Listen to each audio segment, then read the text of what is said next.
अपने एक अध्यादेश को लेकर केरल की लेफ्ट फ्रंट सरकार विपक्ष के निशाने पर है। विपक्षी कांग्रेस और बीजेपी ने पिनाराई विजयन सरकार पर आरोप लगाया है कि राजनीतिक विरोधियों का मुंह बंद करने के लिए बोलने की आजादी के मौलिक अधिकार को छीनने की वो कोशिश कर रही है। विपक्ष ने इस अध्यादेश को तुरंत वापस लेने की मांग की। उधर सरकार अध्यादेश वापस लेने को तैयार नहीं, सिर्फ इतना कह रही है कि सकारात्मक सुझावों पर विचार करेगी। केरल में लेफ्ट डेमोक्रेटिक फ्रंट सरकार के एक अध्यादेश पर सियासी हंगामा हो गया है। अध्यादेश से केरल पुलिस एक्ट में संशोधन पर सेक्शन 118A जोड़ा गया है, जिसके बाद धमकी भरी, अपमानजनक या मानहानि करने वाली सामग्री को प्रकाशित करने, बोलने या किसी भी तरह से उसका प्रसार करने पर 3 साल तक की सजा या 10,000 रुपए जुर्माना या दोनों हो सकता है। इस अध्यादेश पर राज्यपाल ने दस्तखत भी कर दिए हैं।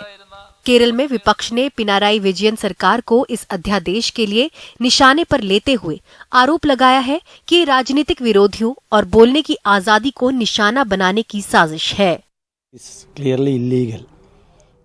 ये पूरी तरह गैर कानूनी है और संविधान में मौलिक अधिकार की गारंटी देने वाले आर्टिकल 19 का उल्लंघन है।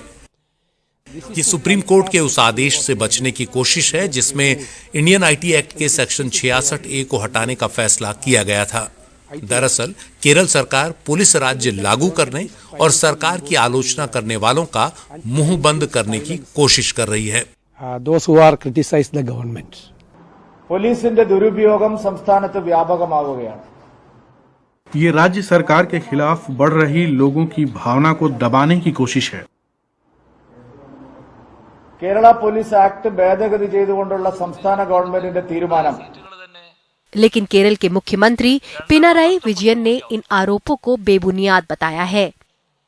उन्होंने कहा कि केरल पुलिस एक्ट को बोलने की आजादी या निष्पक्ष पत्रकारिता के खिलाफ इस्तेमाल नहीं किया जाएगा। राज्य सरकार को सोशल मीडिया, खासकर कुछ ऑनलाइन चैनलों के खिलाफ लगातार शिकायतें मिल रही हैं। सोशल मीडिया के जरिए व्यक्तिगत पसंद, नापसंद, राजनीतिक और गैर राजनीतिक हितों का हिसाब किताब चुकता करने की इजाजत नहीं दी जाएगी।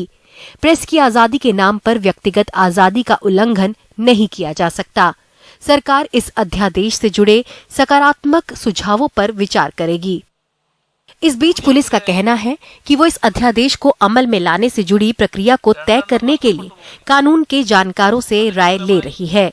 ये राय चाहे जो भी हो, इस अध्यादेश के दुरुपयोग की आशंकाओं को पूरी तरह खारिज नहीं किया जा सकता।